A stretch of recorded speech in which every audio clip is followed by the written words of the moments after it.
So when somebody speaks about customs compliance, to me it means not only abiding by a country's national customs laws to get the goods entered, but also the record keeping and post-entry requirements that will guard against future penalties and enforcement actions.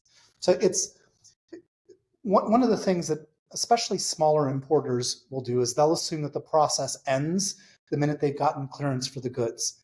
In the US, for example, you have to maintain records for 5 years. And if there's been a change in your understanding of what the goods are in terms of valuation, if there's been a change in the parties or the country of origin, subsequently updating those and eventually paying additional duties, or sometimes actually requesting a refund on duties. So it's not just the process of getting goods in, and a little bit like most tax liabilities, as customs is in part a tax collection function, you have to assume that it's an ongoing process with ongoing maintenance required to stay compliant. It seems that most smaller brands just try to outsource that to their freight forwarder. Is that an accurate statement? Well, you could view, if you think about what happens if you're a U.S. citizen and you have to file income taxes, you can go to H&R Block, you can use TurboTax to file your taxes.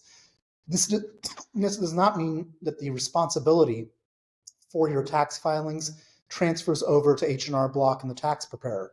You are still responsible for taking care of it. So when somebody tells you, don't worry, we'll take care of this for you, they might be trying to reassure you, but from a legal point of view, you are ultimately responsible for everything that agent of yours puts down in paper and for all their filings. Even if they make a mistake, you're still on the hook for their mistakes. Yeah, that's a great analogy. And I think most people just vet out their freight forwarder or shop around based off of cost of moving the goods. But I can't think of too many brands that have vetted out their record keeping compliance capabilities. So that's definitely a question to add. We've seen some really odd situations where a very large freight forwarder's customs department was on a friendly basis taking care of some record keeping back in the days, and they still had paper files for a lot of these things. And this particular importer ended up having an issue, and customs wanted to do a deep dive on their prior 5 years of activity, and they couldn't produce the documents. In the end, they had a fairly large fine, big disruption, and in this case, one of the documents, literally there was a banker's box that had mice nest inside it, and the mice had, of course, eaten away at the documents. So the dog or the mouse ate my homework excuse really does not work here. Document retention is a big deal. Yeah. All right. So make sure you put bait inside your banker's boxes, or just keep it online. Yeah, do it electronically. Yeah. What are the most common compliance risks that you see, with international supply chains? So if you think back, again, it's somewhat similar as a good analogy with your personal taxes or your corporate taxes. Underpayment of duties is the biggest risk. And underpayment of duties usually occurs because of an incorrect classification. So for example, putting in the wrong HS code, or not, this is probably more rare, but not attributing the correct duty amounts payable, or an incorrect valuation. So these are maybe a little bit more obscure, but if you, for example, are making garments, did you receive an assist from a manufacturer that is not appearing in your cost of goods sold, or rather in your cost on your commercial invoice when you're importing things? Those kinds of things can come back to bite you, because the customs authorities will come back and look at this and immediately determine that there's monies that are owed, which can be a big drain on cash, and they'll often assess penalties. So that's the most common risk. How do they get tipped off to something like that? I imagine that they're probably only looking at this for really big shippers. And I don't know if they're going after the onesie to twosie, but how do they get tipped off on this? So if you think about a tax collection function is ultimately a bunch of numbers. Numbers tend to exist within certain ranges for a given good. Some of this, and customs, sort of like the tax authorities, they don't tell us exactly what methods they use to identify suspicious imports. But chances are that if you're importing something that most people pay $5 a unit for, and you claim you're getting it for $1.50 a unit, that's going to trigger some kind of inspection. It'll be an out of range type of data. There is also a certain degree of random inspections that are done, the same way that happens with dealing with your tax authorities. For your personal income tax, a certain number of people get audited. So customs will come in and do random audits. And then there's also just statistical analysis of what's going on. Got it. So it kind of sounds like they're looking at the history. So if I've got something where I'm declaring the value at $1,000 a unit, and then suddenly I declare it at $200 a unit, and then go back to 1,000, that's probably going to set off some red flags and zero in. So they're kind of looking for anomalies that way. And then I imagine that when it comes to just those random samplings, they're kind of saying, okay, I've got 500,000 shipments. If I'm a shipper that has 10,000 shipments, I have a higher likelihood of being audited versus one that has one shipment. Am I kind of close there? So broadly speaking, yes. I mean, we could get into the details, but then we might all fall asleep. There are, as a general rule, bigger companies are more exposed, but there is, again, a degree of enforcement on small companies.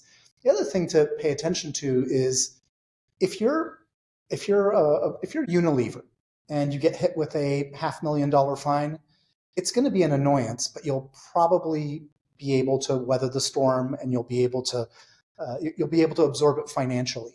If you're a smaller company and you get hit with a $100,000 fine, depending on the size of your company, that might be a life or death matter for you. So even though your risk expands the more shipments you do, the danger of the penalties also tends to increase the smaller the company is. The other thing is that when you're a large company, you tend to have processes in place. You tend to have a layer of management that will come in and make sure that there's an actual compliance policy. And this tends to weed out a lot of the problems. Very often, small importers who aren't familiar with the needs for customs compliance or what best practices are will come in and they'll act in good faith, and they'll think they've done everything that's required, not understanding what some of the pitfalls are. Yeah, one of the things that is kind of coming to my mind as you're saying this is, occasionally I'm sure you've seen it too, but we'll run into a company that is getting cute with what they're calling certain things from an HTS perspective, and therefore from a tariff point of view. We typically turn those guys away. But I imagine that if they're looking to be acquired, that acquirer is going to be opened up to that liability potentially. Mm-hmm. And I think you said you got to do record keeping for 5 years. So I imagine it's previous 5 years. I don't know if it goes further than that.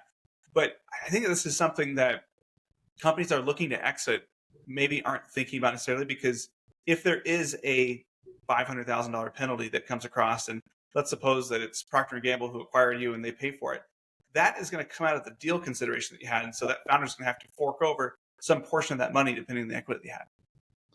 Yeah, that's a great point.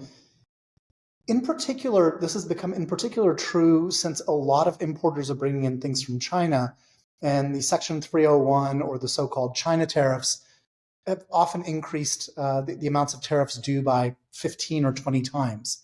So this has now started popping up on acquirers' radars. And if you're dealing with like a very, very big acquirer, I'm assuming it sounds like you may have been through this before. You know that the due diligence requests and the reps and warranties that you have to make about the state of your business are really, really extensive. Even if they don't catch things in their due diligence process, if something comes back to bite them and you made a rep and warranty that your customs was properly handled, and it ends up that you may be personally liable as a seller later on down the line. So this is the kind of thing where the geopolitical situation has all of a sudden made this a much bigger deal for much smaller companies. Yeah. And what kind of advice do you give to companies? Because I think on one end of the spectrum, you've got this inherent desire to be cost competitive, to be somewhat aggressive in your HTS codes. And if it's a toss up between two, and one's a 15% tariff and one's a 2% tariff, you're going to do what you can to qualify for that 2% tariff. And so there's an element there of like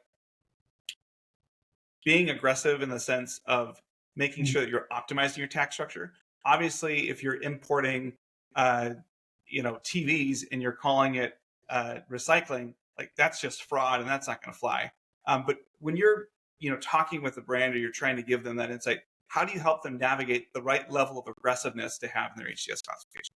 A lot of this boils down to due diligence. So let's set aside like the outright fraud thing, realizing that there are 65,000 people over at customs. They wear those uniforms and they'll show up with guns at your office and eventually take you away. I believe with the help of the FBI usually.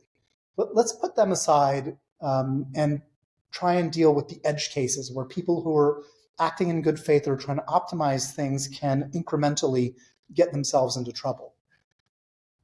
One situation we see is people not doing their due diligence on their landed costs. So somebody will come and they'll take a look and they'll say, I just got an offer to purchase this bicycle rack for $100 from China, and then I went and tried to get it priced out in Mexico, and in Mexico they wanted $115. So they go ahead and they order it from China without having priced the import impact, the impact of import duties and fees. And these days, you'd also really want to add in the logistics and supply chain expenses that are going to come in. And then they come back and they realize that their product costs much more than they thought because they'd failed to properly understand what the import duties and fees would be. So the one way to do this, if you really want to make sure that you're optimizing things, is to look at every single product, understand its origin, what tariffs may impact it, and get somebody to do essentially an HTS codification exercise or classification exercise, and also understand what the tariffs are at the time that you sign the contract so that you don't have any surprises going forward. There's another way that we see some people get into trouble, and that is they're relying on free trade agreements and then they'll change their sourcing. So let's say, for example, that you were manufacturing something in the Dominican Republic, and last year, 65% of the product of your good was made in the Dominican Republic, and then you change a supplier. All of a sudden, the Dominican Republic content drops from 65 down to 20%. You may find out that all of a sudden you no longer qualify for that free trade agreement, but the sourcing decision may have been made in a very, very different department than the compliance and logistics decisions. So people can also get into a little bit of trouble that way. And you really want to pay attention to the customs implications when you deal with your sourcing and monitor that as you update them. That's a great example. And I think, silos in supply chain are a real thing. Yeah. Do you have a particular example or case where like non-compliance had a significant impact on a business? Oh, that example I just gave you about the manufacturer in the Dominican Republic is a significant one. That generated tens of millions of dollars in liabilities to a company that had about $1 billion in revenue, which means that it ate a lot of their profit margin for that year. There's a new aspect to customs as well, and this is particularly true when importing things from Southeast Asia, but applies globally. Currently, there are requirements. You may have heard of the Uyghur Forced Labor Prevention Act, which is a law that took effect in 2021, which now means you have to document the sources of certain commodities that come in. And those actually don't even really involve non-compliance. Those just involve a new level of compliance. But we've seen a lot going on with non-compliance with forced labor laws and inadmissibility of goods into the U.S. Most large example we've ever seen was a company that had 500 containers of construction materials held for over 120 days. They subsequently had to re-export them and retained a couple of containers in the U.S. to try and get them through. That was tens of millions of dollars in losses for that company. Yeah, those are the black swan events that make it into the prospectus or the SEC filing. Yeah, there are some other things that happen more frequently. Often having to repay duties back going 5 years is a little bit more common. And this, again, has to do with not having done the due diligence initially, having gotten bad advice on how to classify items, or simply there being a change in how things were sourced.